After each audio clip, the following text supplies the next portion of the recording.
Hi, this is Heidi Burgess, and this is the first of a set of videos on conflict mapping. In this video, I'd like to talk about two different approaches to conflict mapping. The first one I call prose-based, and the second one is graphical. Prose-based conflict mapping is an approach that I first learned from Paul Ware back in the 1970s. He's the first one that I know of to use the term conflict mapping, but many other people talk about a similar process, and they generally call it conflict analysis or conflict assessment. And what it amounts to is having a list of elements, such as the one that Paul generally used here, and you wrote a prose essay or story about each one of these elements. So when you were looking at a conflict, you'd first look at the context in which the conflict was being played out. You'd look at who the parties were and the attributes of the parties. You'd look at the causes of the conflict and the consequences, the contrasting beliefs and values of the parties, their goals and interests, the dynamics of the conflict, the functions of the conflict, and what Paul called the regulation potential. In other words, the potential to use negotiation or mediation or such processes to manage or transform or resolve the conflict. This is the way that most people did conflict analysis or conflict mapping until about 10 years ago, when some people started experimenting with something that I call graphical conflict mapping, which means putting these kinds of elements into a picture.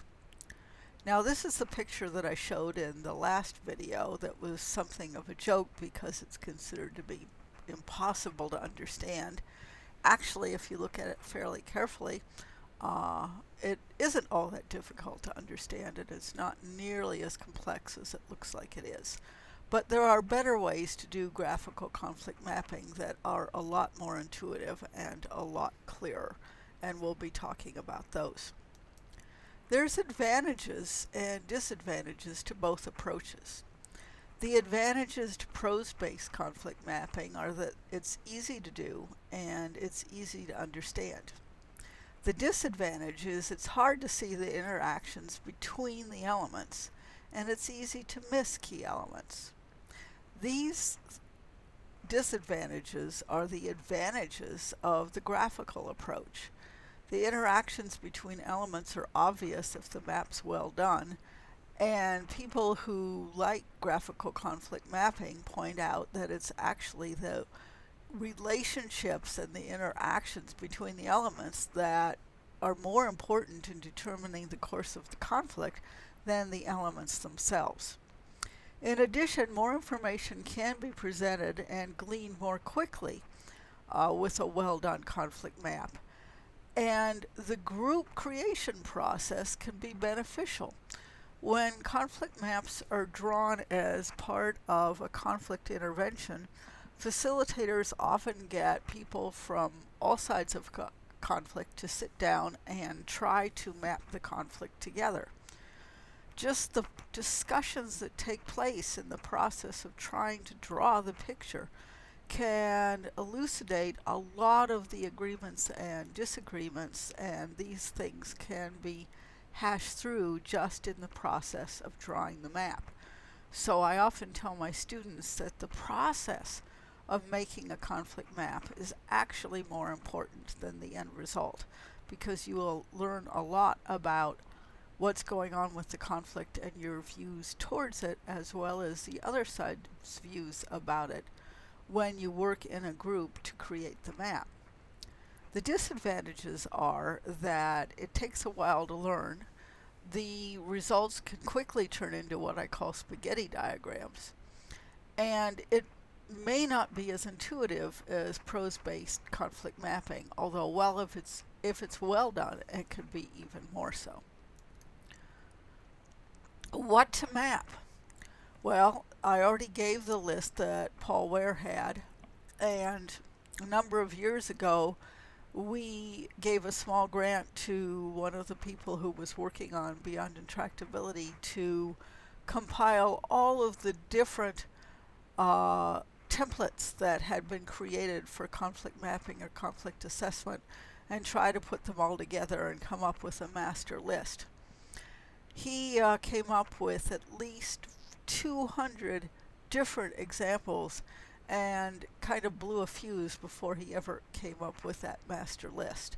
So I only included Paul's here, but there's lots and lots of different templates asking people to look at many different things.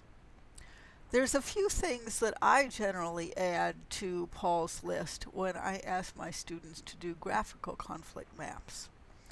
One of them is power, both the sources of power that the parties have and the power strategies that they're using. Another comes out of Rob Brasigliano's book, Making Peace Last, and he has a model that he calls the SAT model, which stands for Structural, Attitudinal, and Transactional Elements. And I sometimes have students map the structures that are contributing to the conflict, the attitudes of the parties, which is very similar to Paul's contrasting beliefs and values as well as goals and interests, and finally the transactions, which relates to the dynamics and how the parties interact with each other. We also often have students map what we call the core conflict elements and the overlay conflict elements, which I talked about a while ago in a couple of posts, and I'll be talking about them more in the next two posts. But very quickly, let me give you a reminder of what that's all about. I likened conflicts to the Earth that has a crust and an inner core, which is hot. And taking this diagram and changing it for our uses, you might come up with a picture that looks like this. The core factors in the center are the parties' interests, needs, rights, values, the stake that they have in the conflict and the elements in the conflict, and identity factors. Those are what I call the core factors that tend to be in dispute.